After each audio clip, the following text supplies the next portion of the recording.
JR. शिक्षण या आपल्या यूट्यूब चॅनलमध्ये आपणा सर्वांचं पुनश्च एकदा सहर्ष स्वागत. पेन्शनधारक, सेवानिवृत्त वेतनधारक, कुटुंब निवृत्त वेतनधारकांसाठी आताच्याकडेची एक मोठी बातमी समोर आलेली आहे. महाराष्ट्र शासनाच्या वित्त विभागानं दिनांक 21/5/2024 रोजी म्हणजे कालच एक पत्र निर्गमित केलेलं आहे, परिपत्रक निर्गमित केलेलं आहे. काय आहे परिपत्रक आणि या परिपत्रकाचा फायदा पेन्शनधारक, कुटुंब निवृत्त वेतनधारकांना कसा होणार आहे, या संदर्भातील सविस्तर माहिती देणारा हा व्हिडिओ पाहण्यापूर्वी नेहमीप्रमाणे आपणा सर्वांना एकच विनंती, व्हिडिओ शेवटपर्यंत पाहा आणि आपण जर आमच्या चॅनलवर नवीन असाल तर चॅनलला जरूर सबस्क्राईब करा. समोरील बेल आयकॉनला सुद्धा क्लिक करा, जेणेकरून महत्त्वपूर्ण शासन निर्णय, पेन्शनधारकांच्या, कुटुंब निवृत्त वेतनधारकांच्या महत्त्वपूर्ण अपडेट्स आपल्याला आपल्या यूट्यूब चॅनलवरती सर्वात अगोदर पाहावयास मिळेल. जसे की आपण स्क्रीनवर पाहताय, कालच दिनांक 21/5 म्हणजेच 21 मे 2024 रोजी निर्गमित झालेलं महाराष्ट्र शासनाच्या वित्त विभागाचं हे महत्त्वपूर्ण असं शासन परिपत्रक आहे. याचा विषय अतिशय महत्त्वाचा आहे. निवृत्त वेतनधारक, कुटुंब निवृत्त वेतनधारकांच्या मध्ये जनजागृती करण्यासंदर्भात अतिशय महत्त्वपूर्ण असं हे परिपत्रक आहे. काही कोषागारामधून निवृत्त वेतन, कुटुंब निवृत्त वेतन घेणाऱ्या निवृत्त वेतनधारकांना अज्ञात व्यक्तीकडून संपर्क साधला जात आहे. ती व्यक्ती निवृत्त वेतनधारकांना आपणास सुधारित निवृत्ती वेतनाची फरक रक्कम मिळणार असून त्या अगोदर तुमची वसुली निघत आहे.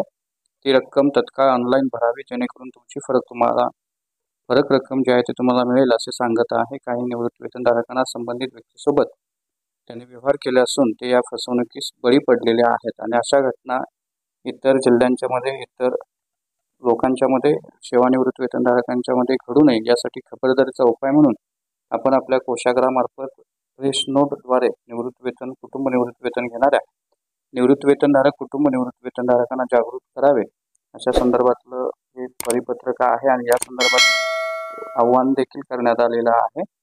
निवृत्त वेतनधारक, कुटुंब निवृत्त वेतनधारक यांना आव्हान करण्यात येत आहे की कोषागारामार्फत निवृत्त वेतनधारक यांना निवृत्त वेतन, सुधारित निवृत्त वेतन, कुटुंब निवृत्त वेतन तसेच निवृत्त वेतन विषयक इतर लाभ प्रदान करण्यात येतात आणि सदर लाभ प्रदान करताना कोणत्याही प्रकारे वसुलीबाबत किंवा प्रदान करण्यात येणाऱ्या रकमेबाबत कोषागार कार्यालयामार्फत फोन करून संपर्क साधला जात नाही किंवा ऑनलाईन व्यवहार करण्याविषयी सूचित केलं जात नाही.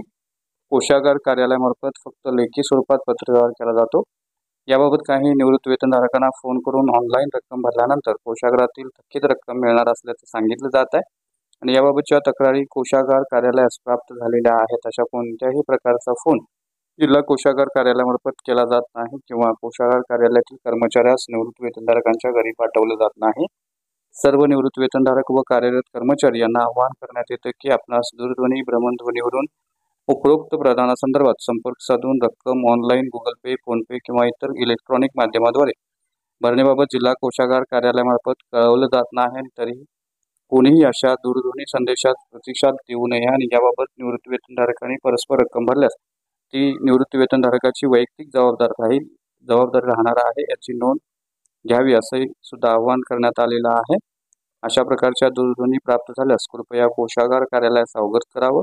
तसेच कोणतेही व्यवहार करण्यापूर्वी अथवा शंका असल्यास प्रथमतः कोषागार कार्यालयाशी संपर्क साधावा असं आवाहन कोषागार कार्यालयामार्फत केलेलं आहे. त्यामुळे निवृत्ती वेतन, कुटुंब निवृत्त वेतनधारकांसाठी, पेन्शनधारकांसाठी हे अतिशय महत्त्वपूर्ण बाब आहे असं आपल्याला म्हणता येईल. त्यामुळे निश्चितच या परिपत्रकाच्या अनुषंगानं कुटुंब निवृत्त वेतनधारक, निवृत्त वेतनधारकांनी